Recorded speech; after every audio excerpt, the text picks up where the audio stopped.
Can Bangladesh turn into an Islamic republic?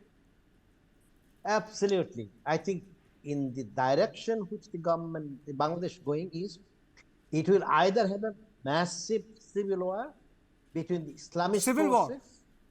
Absolutely. Because these people who are in power, they have no intention to hand over power to anybody. So that's why they're using reform to prolong their stay.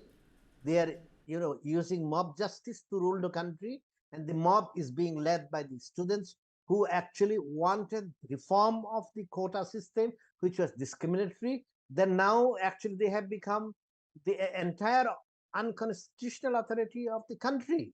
So therefore, it's not being any longer run by the any government, but it's being run by the students, which is the mob. So what options the BNP and Awami League have? They will either be wiped out completely or they have to fight back. So in that kind of a situation, you are bound to have civil war, because for the first time, Bangladesh has been divided between the Rajakars and the Pakistani forces, which is headed by Yunus, and the democratic forces, which is BNP and the Awami League. Even though BNP and Awami League do not agree on range of issues and they do not see eye to eye, but they are on the same page as far as the history of Bangladesh is concerned.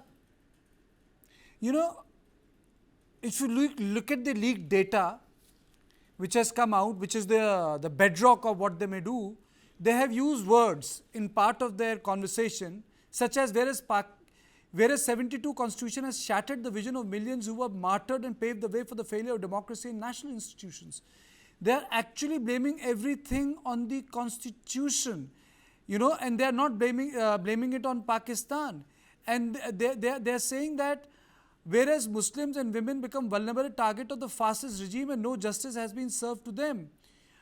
So basically they are saying that this constitution was a document through which oppression was conducted, whereas this documentation of the constitution itself was a democratic process. Look, this is a draft done by the juveniles. And if you look at the draft, which both of us have gone through, you would see that even the English is not correct. And it cannot be a declaration on which, people of a community of a country of the size of Bangladesh should be moved. The English is absolutely wrong.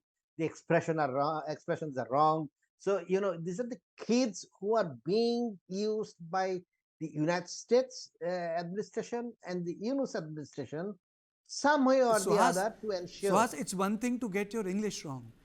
Another thing is to get a constitution wrong. Everything is wrong in the document. If you look at the document, the way they are trying to empower Yunus to carry out the reform. And this is what they are going to do tomorrow.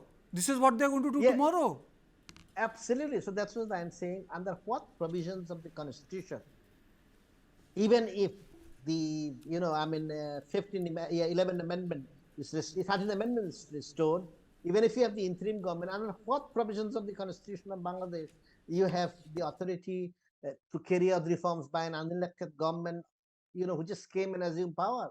This, so you could see that, this is nothing but an attempt to ensure that BNP doesn't make any noises before the new administration in the US comes in.